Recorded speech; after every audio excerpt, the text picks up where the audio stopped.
Já imaginaram um pastor induzir à morte mais de 900 pessoas, entre elas muitas crianças, além de vários animais? Hoje, trarei mais uma vez uma história muito perturbadora e um nome, e que talvez vocês não o conheçam: Jim Jones. O caso ficou conhecido como o Massacre de Jonestown, na Guiana.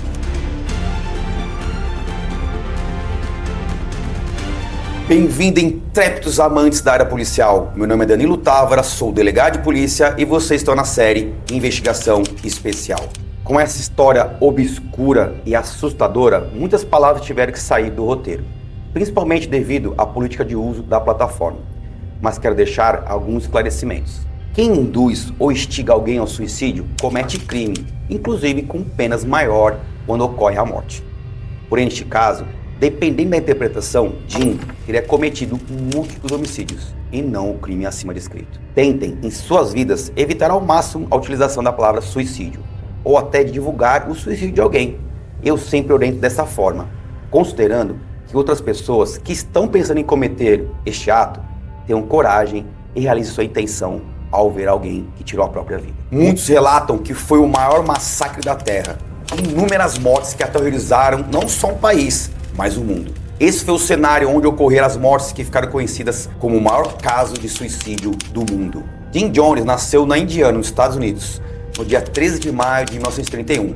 O pai de Jim Jones era James Jones. Ele era um veterano da Primeira Guerra Mundial, mas também era alcoólatra e membro da Ku Klux, aquela organização criminosa que utilizava uma roupa toda estranha, branca, para aterrorizar as pessoas negras. A sua mãe se chamava Lynetta, e desde que Jim nasceu, a mãe dizia que ele seria a reencarnação de Cristo. Sua família sempre foi muito ligada à religião, e desde sua infância, ao invés de brincar com uma criança normal, Jim gostava de realizar cultos, velórios, tendo como preferência velórios de animais. Porém, muitos animais estavam sendo enterrados, e logo descobriram que ele seria o autor das mortes dos animais. Válido aqui pegar o gancho e lembrar que hoje em dia, aqui no Brasil, se você matar um gato ou um cachorro, a pena é de 2 a 5 anos de reclusão, multa e proibição da guarda, além de poder ser aumentada até 1/3. Uma curiosidade é que Jim Jones chegou a fazer 1 ano de medicina, porém abandonou tudo e criou uma igreja chamada de Templo do Povo. Bom, Jim era muito ligado ao socialismo e tinha como ideia inicial até que uma coisa boa, que era igualar os negros e os brancos, considerando que na época era muito ruim a vida das pessoas negras.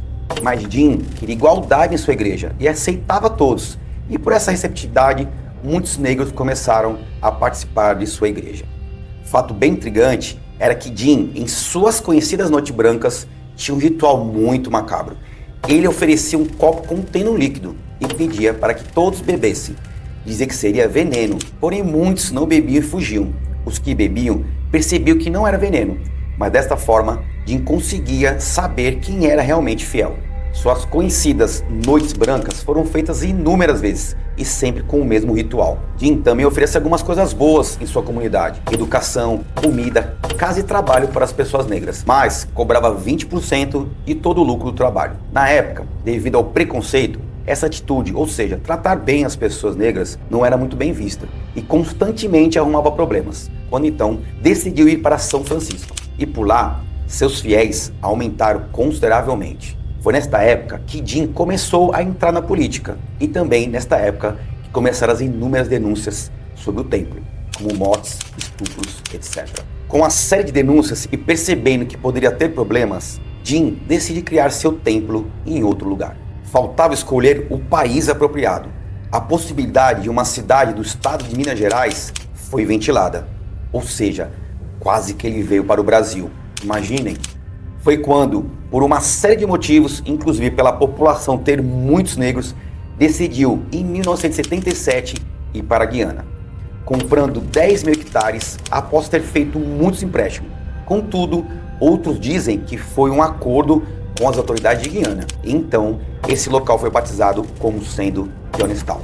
Nesta comunidade existiam poucas regras, porém bem rígidas, sendo: não podia fugir, não podia praticar nada de capitalismo, não podia falar mal de Jim. Foram para o local mais de 900 pessoas, a maioria negras e pobres. Nesta comunidade tinha escolas, bangalôs, o templo que ocorria às noites brancas, além de local para a plantação, e uma rádio de ondas curtas, criando uma verdadeira cidade. Para entrar no local, a pessoa deveria abdicar de todos os seus pertences, sendo extremamente controlador e obrigava a todos que trabalhassem muito. Jim tinha relação sexual com seus fiéis e por muitas vezes sem consentimento, ou conseguia ter as relações utilizando-se da religião, e acontecia tanto com homens quanto com mulheres.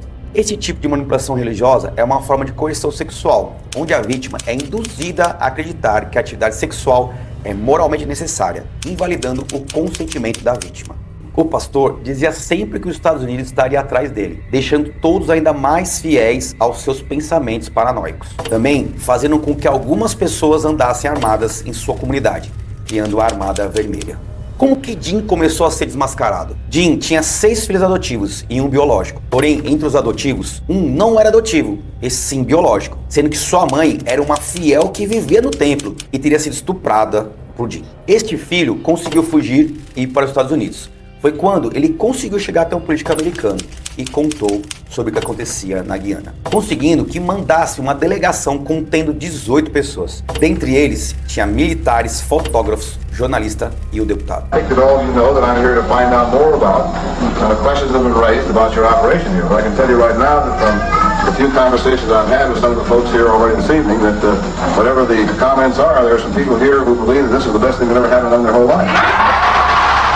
Quando eles chegaram, Jim tinha arrumado a comunidade, deixando tudo como se fosse perfeito. Tudo estava lindo, ocorreu uma festa e todos pareciam felizes. Contudo, durante uma entrevista que Jim dava, um dos moradores aproveitou o momento e entregou um bilhete ao político americano, contando tudo sobre o que realmente aconteceu no local. E outras pessoas também entregaram outros bilhetes, explicando o que estaria acontecendo. No momento em que a delegação estava em Johnstown, o fotógrafo encontrou uma casa minúscula com várias pessoas em péssimas condições.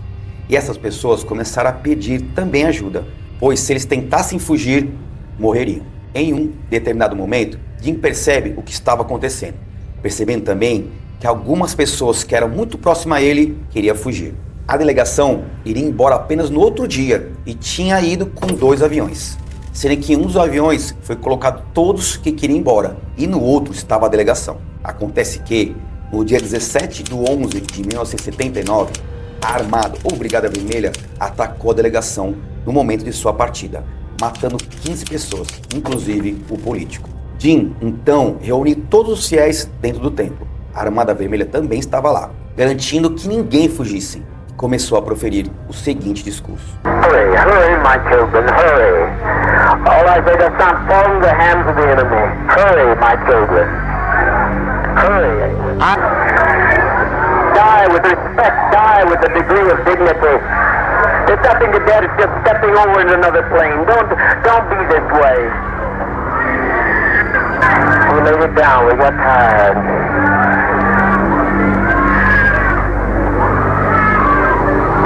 Suicide, we committed an act of revolutionary suicide protesting the conditions of an inhumane world. Jim deu para todas as pessoas um suco de frutas vermelha, com cianeto, veneno. Ele dizia que seria muito tranquilo, que não sentiriam nada e que a passagem para outro plano astral seria feliz. Contudo, nada disso aconteceu. Como o Jim ordenou que primeiro as crianças tomassem, as crianças começaram a gritar e passar mal. Seus pais, vendo aquela situação, começaram a se desesperar e muitos morreram através dos tiros e facadas da Armada Vermelha. O pânico estava instalado. Logo após, Jim ordenou que todos tomassem o suco e quem não tomasse morreria pela Armada. Além de ter ordenado que a Armada matasse todos os animais, cavalos e cachorros, sobrando apenas um cachorrinho que teria conseguido se esconder e que foi encontrado posteriormente. Jim foi encontrado com uma perfuração em sua cabeça, proveniente de uma arma de fogo e que provavelmente foi disparado por ele mesmo. Hoje, o local está tomado pela mata e as autoridades da Guiana nunca deixaram transformar em um local de visitação, como algumas pessoas queriam fazer, algo parecido com o que aconteceu no Holocausto. 908 pessoas morreram, sendo 276 crianças.